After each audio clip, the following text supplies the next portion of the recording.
Are businesses truly respecting human rights or just paying lip services to corporate responsibility?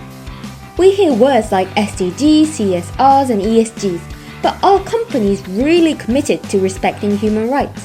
What even is the connection between business and human rights? Hi everyone, I'm Aya from Amnesty Climate Education. We produce videos where we inform you about social issues connected to climate change and all things related to youth and sustainability. We hope to empower you to act upon social concerns surrounding climate change. Today, we are going to delve deeper into the critical intersection of business and human rights.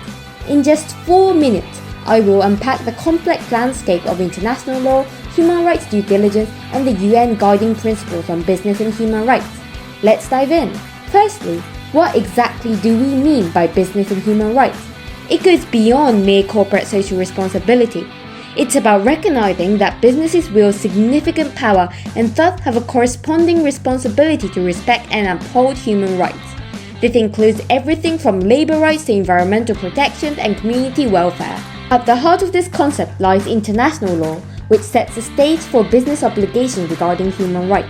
Key instruments such as the Universal Declaration of Human Rights and the International Labour Organization's core conventions establish foundational principles that transcend borders and industries. Additionally, regional frameworks like the European Convention on Human Rights further reinforce these standards. Central to this discussion are the UN guiding principles on business and human rights. Adopted in 2011, these principles provide a comprehensive framework for both states and businesses to prevent and address and remedy human rights abuses linked to corporate activities. They consist of 3 pillars: the state duty to protect human rights, the corporate responsibility to respect human rights, and the need for access to effective remedies for victims. One vital aspect of the corporate responsibility pillar is human rights due diligence. This entails a systematic process through which businesses identify, prevent, mitigate, and account for how they address their human rights impact. It involves mapping out supply chains, conducting risk assessment, engaging with affected stakeholders, and implementing robust grievance mechanisms to ensure accountability. While progress has been made in integrating human rights considerations into business practices, significant challenges remain. Despite the existence of international standards and guidelines, enforcement mechanisms are often lacking, leaving gaps in accountability.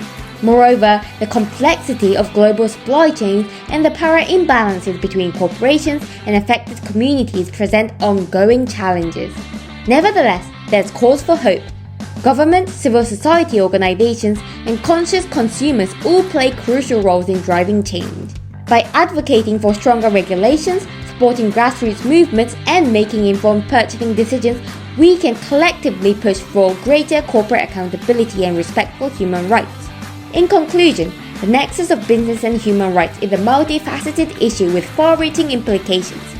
As we navigate the complexities of the modern world, it's imperative that we hold businesses accountable for their actions and drive for a future where economic prosperity is not achieved at the expense of human dignity and well-being. Thanks for joining me on this exploration. If you enjoyed today's video and or found this video useful, don't forget to like, share and subscribe for more content. Together, let's continue raising awareness and advocating for a more just and sustainable world. Until next time, take care.